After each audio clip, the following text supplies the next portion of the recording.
Thanks for listening to the Leader Coronavirus Daily. Over the last few weeks, we've been concentrating on covering the COVID-19 pandemic, bringing you news, interviews, analysis, and special features. We'd love it if you could share the show with anyone you think might benefit from it, and get in touch. Use the hashtag #TheLeaderPodcast.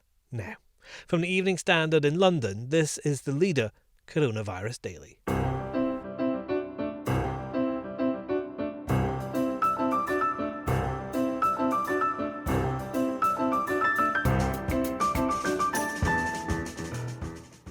Hi, I'm David Marsland. There is no end in sight to the lockdown. The message is getting louder and clearer that the lockdown will not end next week. In fact, it will go on for some time. Political editor Joe Murphy on why authorities want to keep it going for longer. Also, keep it simple. Do 5 minutes each day on your mind, so that's your mental health. 5 minutes each day on your body, so that's your physical health. And 5 minutes a day on your heart. That's about human connection. That's what many of us are missing at the moment. Since it is going to go on longer, we talked to Rangan Chatterjee from the Feel Better, Live More podcast on how to get through self-isolation.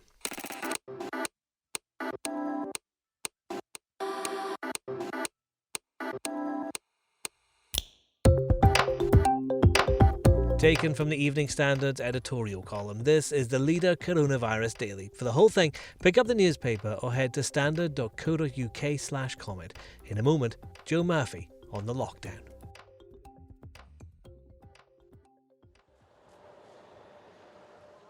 Ambulances without sirens have begun bringing the first patients to the NHS Nightingale Hospital in London. It's begun operating at a crucial time, with one intensive care doctor telling the Evening Standard the work at his East London hospital is brutal and relentless. It's a situation reflected in countries all over the world. COVID-19 is not going away, and our editorial column says efforts must be redoubled at an international level. We're in a crisis that is hitting every country and every human being on the planet. So surely we should respond to it together, but we're not. It's as if we're part of a series of giant experiments rather than a joint battle. Will the German model of testing turn out to be right? Is South Korea best at using smartphones? Has China really got on top of it? What is President Trump's plan? Are vaccine experts sharing what they know? A joint letter led by Gordon Brown and signed by many former leaders and experts, including Tony Blair and John Major, came out this week and deserves more attention than it's getting. It calls for global health measures, including billions for a joint effort to find vaccines and a shared stepping up of production of protective gear, rather than a race to buy it. It also backs a massive economic response to support the developing world, and stop a liquidity crisis becoming a solvency crisis in which businesses and banks go bust. If we don't do these things, we'll come out of lockdown only to find the world's lost the fight. But how long will that lockdown last for? At least in the UK, probably quite a while. I'm joined by the Evening Standard's political editor, Joe Murphy. And Joe, I want to talk to you about the lockdown length, but just as we start speaking now, there's an update coming through on Boris Johnson. Hot news straight from Downing Street is that the Prime Minister is, I quote, responding to treatment, close quotes, which has to be a good sign, bearing in mind that there is not much else coming out apart from that he is clinically stable, and a health minister today said that he was comfortable and in good spirits. Building up to an optimistic picture, there was a report overnight that his temperature had come down a bit, but that's not being either confirmed or denied by Number 10, who are limiting us to a fairly thin gruel of information about the PM's condition. So that's hopeful news about Boris Johnson, but for the rest of the country, there's not much optimism going around right now. Some people were speculating that the lockdown might end as early as next week, but it doesn't look like that's the case, really, is it? I think the message is getting louder and clearer that the lockdown will not end next week. In fact, it will go on for some time. Now, you've had today a battery of experts and political figures trying to make that clear, while obviously holding to the nicety that a decision won't be made until next week. But Edward Argyll, the health minister, said now is not the time to let up. We'll be waiting for more evidence of a sustained downward number of cases or deaths. The World Health Organization's man, David Nabarro, said we need to not relax it until we've got alternatives and in place. You've had Sadiq Khan saying we are nowhere near lifting the lockdown. You add up all that along with several doctors who have spoken out on behalf of the Royal Colleges, and I think you've got an absolutely emphatic answer, which is don't get your hopes up just because it's a sunny Easter weekend coming. Yeah, of course, we have the bank holiday weekend coming. But it does seem as if there is genuinely no idea, really, when the lockdown might end. There's literally no idea at the moment because we're waiting to see sustained data about how the virus behaves. But we can sort of make some guesses based on the way that ministers have said they'll make the decision. First of all, they've said we need to see a downturn in the crisis, although they've not specified whether that's fewer cases or fewer deaths.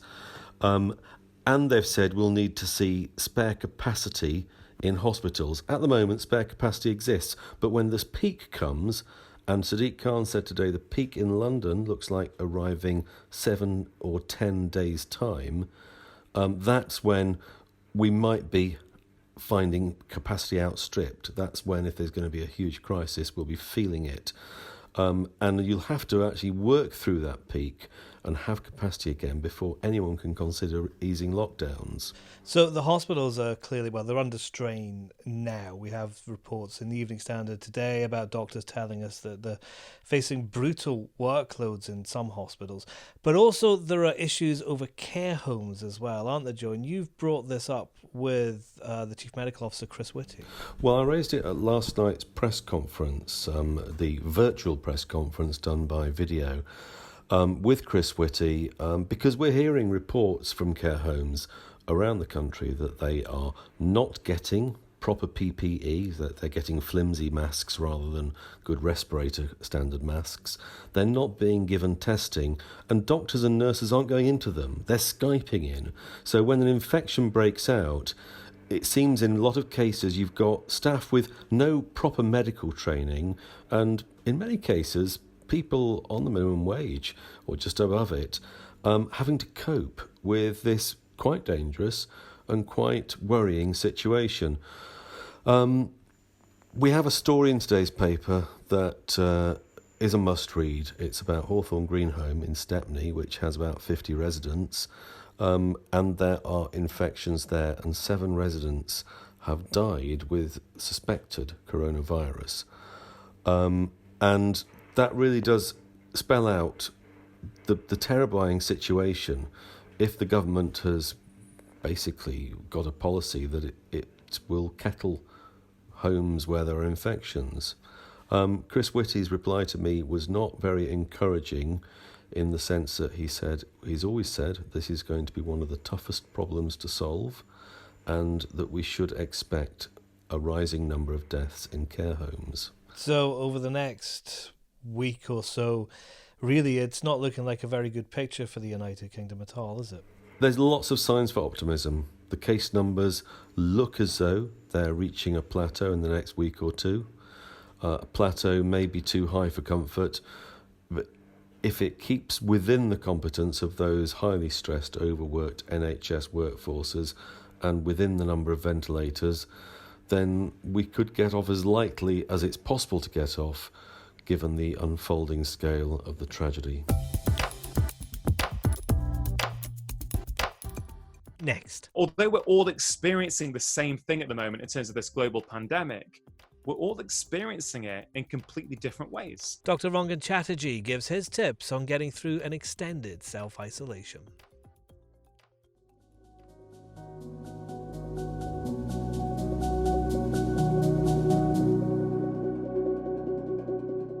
So it looks like we're going to be in lockdown for a while, and well done to all of us for getting this far. But what's next?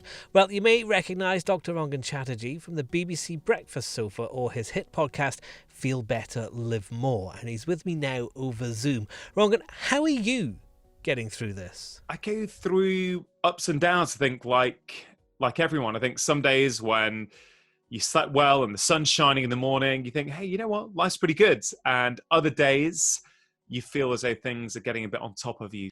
I don't think I would have been a few years ago, if I'm honest, but I think it's the way I look at life now and the way I try and apply certain principles in my daily life. I think they're really, really helping me now. What was different a few years ago? I guess I've done a lot of personal development work over the last few years and really understood myself and how I get fulfillment in my life. And I think in the past, it used to be a lot from external validation. You know, you do things that would make other people happy.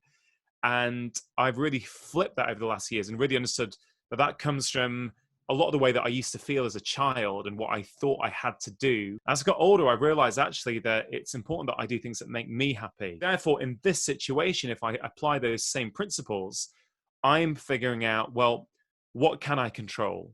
I put a post up on Instagram literally about 2 hours ago, which people are really responding to, which is basically control what you can control. There's so much out there at the moment that you can't control, right? You can't control what the government policy is, how many beds there are in intensive care. But what can you control? Well, you can control your attitude. You can control whether you watch the news once an hour or just once a day. You can control, do you phone a friend or your parents each day? I've spoken to prisoners. I spoke to John McAvoy, was one of the most notorious criminals in this country. At the age of 24, he's locked up next to the 7/7 bombers in the highest security prison. And he was in solitary confinement for almost 5 years, not allowed out of his cell for 23 hours in every 24 hours. Many of us are feeling that we're in confinement, right? And John said, what I needed to do was I needed routine. I realized that routine was king for me. Every morning I would get up at exactly the same time, and then I would do a prison circuit workout. I said, well, you fit back then? He goes, no, I used to drink too much. I was taking a lot of drugs, but I realized that when I moved my body each day, I felt better about myself. My mood was better. I felt more in control. And then you can look at Nelson Mandela when he was in prison for 27 years, I think it was, right? He would have to go and work in the quarry. You know, they did a lot of manual labor in the prison. He'd have to go and do a lot of that work. But when he got back into his cell, now I don't know if he did it every day or whether it was 4 days a week, but he would run for 45 minutes on the spot. Although we're all experiencing the same thing at the moment in terms of this global pandemic, we're all experiencing it in completely different ways. Yeah, I wonder though if people are putting pressure on themselves to achieve something during this lockdown period. You know, I can write that book that I always meant to write, or do something amazing, when actually all you have to do is just kind of get through it and do the little things. Keep it simple. Do 5 minutes each day on your mind, so that's your mental health. 5 minutes each day on your body, so that's your physical health. And 5 minutes a day on your heart, which is that human connection. I'll give you an example. The mental health piece, so the 5 minutes on your mind, could be a breathing exercise. It could be journaling. Simply writing down your worries and your anxieties is so, so powerful. You take it out of your head and put it down onto paper. It could be 5 minutes of nature. We know nature lowers our stress levels and helps improve our mental health. If you're lucky enough to have a garden and you have a morning cup of tea, why not sit outside in the garden and actually have your cup of tea while listening to the birds? Move your body each day, right? You don't have to go and run a 2-hour 15K like you see your buddy posting on Instagram. Hey, I'm only out once a day. I made it count today. I did 15K, right? Fine, if your buddy can do that. But for you, I'd say just make sure you've moved. I'm skipping on my patio, right? So easy. It makes me feel really good. The other thing I say is people think about dancing, right? Dancing is incredible. Crank up the tunes. I've currently got Red Hot Chili Peppers, Blood Sugar Sex Magic back on, and I'm thinking I'm just rocking out to it at home, and I feel like $1 million afterwards, because you can't feel anxious and you can't even cry and feel sad when you're dancing to an upbeat tune, right? So that's a little tip for people, especially people with kids or families. Final piece is do at least 5 minutes a day on your heart. And you know, David, that's about human connection. That's what many of us are missing at the moment, because we can't see our parents, we can't see our friends, we can't see our work colleagues, right? Which is so important for our well-being. So make sure you're using technology, like have a Zoom call with someone like we're doing now. Do an act of kindness each day, right? Kindness is incredible. Kindness isn't just good for the other person who receives the kindness. Kindness is actually probably more beneficial for the person who actually does that act of kindness. In our street last night, one of the elderly women who live here, she has Alzheimer's, and she disappeared from her house. And the entire street was looking for her. Out of our windows, couldn't leave the houses, all looking for this woman. Eventually, she came back of her own accord. It's quite an incredible thing how we can become closer even while we're being self-isolated, isn't it? Yeah, I think you've hit the nail on the head, David. I think a lot of us are experiencing things like that, where, we're getting shopping for our elderly neighbors, and then you think, hold on a minute, what happened in society where we're now lauding ourselves for doing the basics of looking after the people around us? What happened? Where did we go off track? I live nearby my mum to help look after her. Mum's 79 at the moment. Hugging her was something I probably took for granted. And now I'm like, oh my God, I've not touched her for 4 weeks, even though she lives 5 minutes away from me. And I think that incredible gratitude that many of us are now feeling about the small things, I really hope that stays with us. And I would really encourage people. This is what I'm doing every morning. I'm writing down a few things that I'm grateful for, because I don't want to forget this. When this is all over, I don't want to forget. I want to remember how I felt. So if I do start going off track and getting too busy and forgetting this stuff, it will be a little nice reminder to actually bring me back.